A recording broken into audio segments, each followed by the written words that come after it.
Imagine um homem que sonhou com um país livre. Imagine que esse homem foi traído por aqueles em quem confiava. Imagine que foi enforcado, esquartejado e sua cabeça exposta em praça pública para servir de exemplo. Agora pare de imaginar, porque tudo isso aconteceu e foi aqui, no Brasil colonial. Seja bem-vindo ao canal Brasil, Última Resistência. Hoje vamos contar a história de um dos episódios mais marcantes da nossa formação como nação. Uma conspiração que queria libertar o Brasil de Portugal. Um herói que pagou com a vida por um sonho que só se realizaria décadas depois. Vamos agora para Tiradentes, o herói que o Brasil esquartejou. O ano é 1789. O Brasil é colônia de Portugal. A capital da colônia é o Rio de Janeiro, mas o coração econômico bate em Minas Gerais. As minas de ouro, que durante décadas enriqueceram a coroa portuguesa, estão em declínio. A exploração, porém, não diminui. Ela aumenta. Portugal, endividado e enfrentando crises na Europa, aperta ainda mais os impostos sobre os colonos. A derrama, o imposto mais temido, ameaçava confiscar os bens de quem não pagasse. A insatisfação crescia entre os mineiros. Foi nesse caldeirão de revolta que nasceu a Inconfidência Mineira. Entre os conspiradores estavam fazendeiros, militares, padres, poetas e intelectuais. Homens ricos, muitos deles, que tinham muito a perder. O líder mais destacado era o poeta Cláudio Manuel da Costa. O idealizador das propostas políticas era Tomás Antônio Gonzaga. O mais pobre, mas o mais decidido, era Joaquim José da Silva Xavier. Joaquim José era conhecido como Tiradentes. Era alferes do exército, dentista, minerador, comerciante. Não era rico como os outros inconfidentes. Era um homem do povo e talvez por isso sua coragem fosse maior.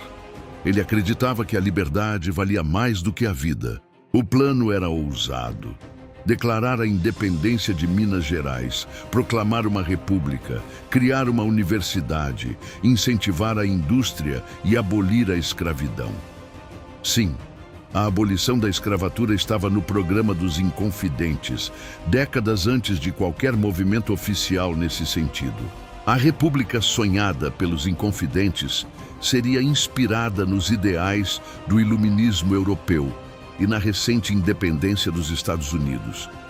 Eles queriam um país governado por seus próprios cidadãos, livre das garras da metrópole portuguesa. Era um sonho de liberdade em pleno século XVIII, mas a conspiração foi descoberta antes de ser colocada em prática. O governo português foi avisado por um dos próprios conspiradores. Joaquim Silvério dos Reis, endividado e temendo perder tudo, traiu os companheiros em troca da anistia de suas dívidas. A traição era a moeda da deslealdade. A devassa, como ficou conhecida a investigação, durou 3 anos.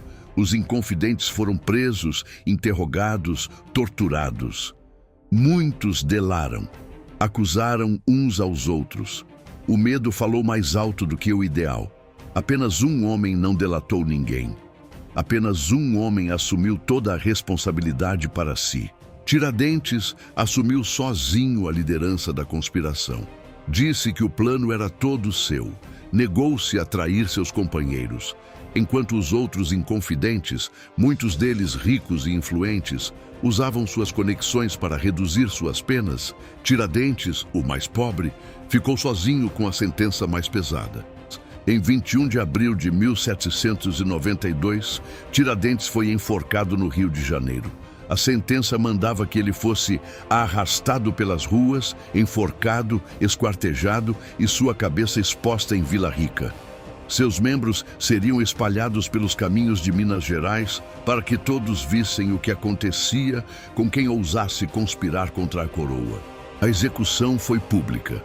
A multidão foi obrigada a assistir. A coroa queria dar um exemplo, queria mostrar que o poder português era absoluto e que qualquer sonho de liberdade seria esmagado com violência exemplar. Mas o exemplo não funcionou como esperavam. Os outros inconfidentes foram condenados ao degredo em colônias portuguesas na África. Cláudio Manuel da Costa morreu na prisão, oficialmente enforcado, embora muitos acreditem que foi assassinado. Tomás Antônio Gonzaga foi exilado em Moçambique. Os ricos sobreviveram. O pobre virou mártir. O que Tiradentes defendia? Ele queria uma república independente, com capital em São João del Rei.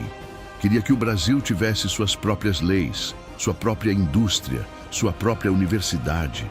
Queria a liberdade do comércio e a abolição dos impostos abusivos.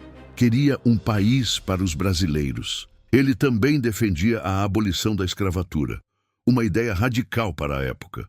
Os próprios inconfidentes, muitos deles proprietários de escravos, hesitavam em incluir esse ponto. Mas Tiradentes era firme. Não podia haver liberdade com escravidão. Sua coerência era maior do que seus interesses de classe. Durante anos, a memória de Tiradentes foi apagada. O governo imperial não queria heróis republicanos. O nome do alferes foi esquecido.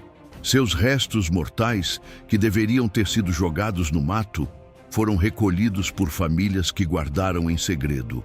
A memória resistiu no silêncio. Foi só com a proclamação da República, em 1889, que Tiradentes foi resgatado. Os novos governantes republicanos precisavam de heróis. E que herói melhor do que aquele que havia dado a vida pelo sonho da República? Tiradentes virou símbolo oficial da pátria. Em 1890, o 21 de abril, foi declarado feriado nacional. Em 1894, seus restos mortais foram trasladados para uma urna de prata em Vila Rica, hoje Ouro Preto. O herói esquartejado finalmente tinha um túmulo digno. A memória que a coroa tentou apagar estava viva.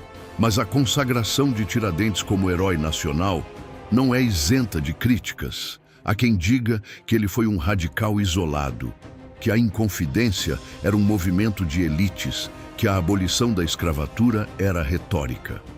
São críticas válidas, mas que não anulam o fato de que ele pagou o preço máximo por um sonho. A verdade é que a Inconfidência Mineira foi um movimento de contradições.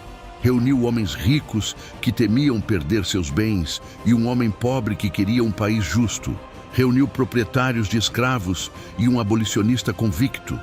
Reuniu poetas que escreviam sobre liberdade e delatores que a traíram. A traição de Joaquim Silvério dos Reis é um dos capítulos mais tristes da história brasileira. Ele não apenas entregou os companheiros, como foi recompensado por isso. Teve suas dívidas perdoadas e continuou a viver como homem rico. A deslealdade era lucrativa, a honra mortal. Tiradentes, ao contrário, não traiu. Mesmo sob tortura, mesmo sabendo que a morte o esperava, ele se manteve firme. Assumiu para si toda a responsabilidade.